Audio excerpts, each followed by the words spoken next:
This is the feature of the week presented by Gamers R Us. I'm Alex, and this week we're talking about the Stanley Parable. The Stanley Parable was originally conceived in 2011, released in 2011 as a mod using the Source engine. Obviously, you can see upon this official release, large-scale release, they still use the same graphics engine.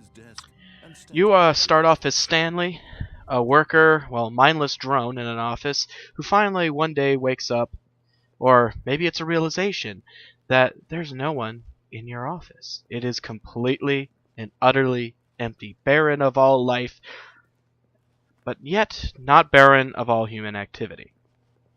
You weave in and out of office space to office space, and then eventually into areas that maybe you weren't meant to see, maintenance areas, and odd dream states which make you question whether you're really alone, whether someone's really toying with you, or whether you're actually in a dream.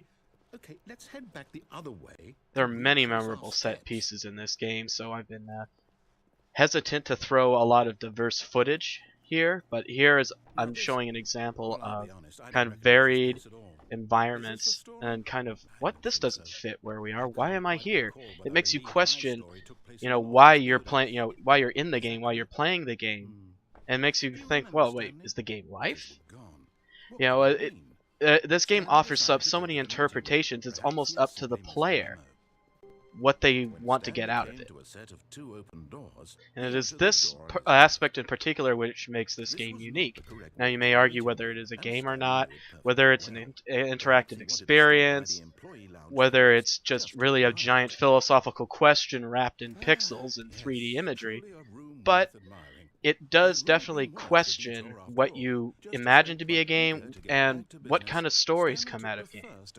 One of the strongest pieces of this game is clearly the narrator and clearly the narrative direction.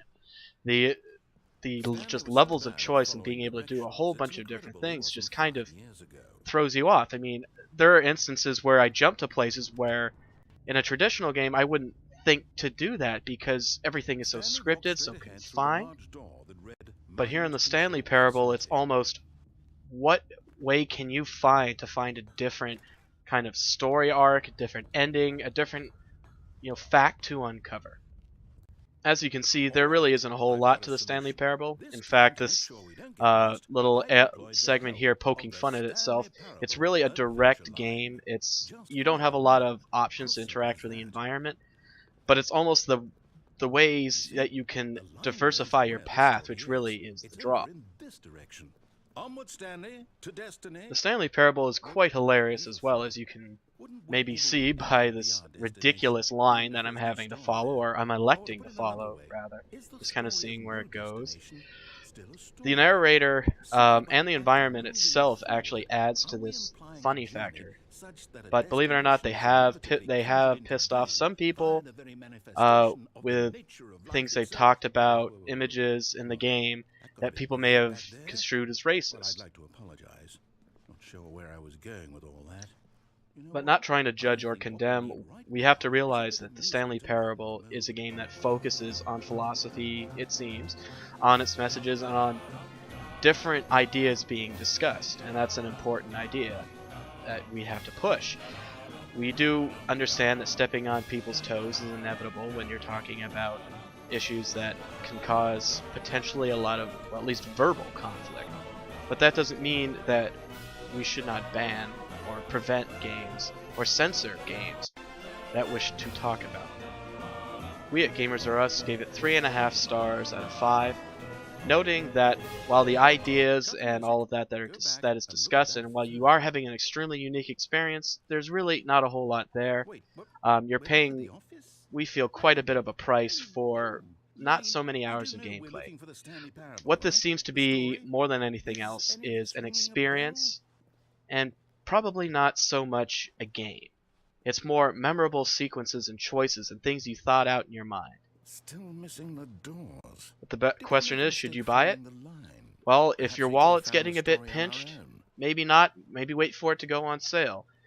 But if you really want to have, a very challenging experience, have your mind racked with different choices, and kind of maybe have a self-realization, this game is definitely the one to play. And I'm going to leave you here with some last bits of the Stanley Parable without my voice over it, so that you can enjoy at least part of the title I greatly enjoyed and a bunch of us here greatly enjoyed. Back to you guys.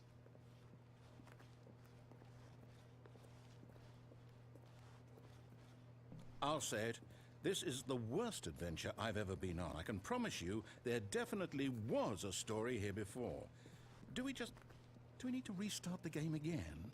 Well, I find it unlikely that we'll ever progress by starting over and over again, but it's got to be better than this. Okay, let's give it a shot. Why not?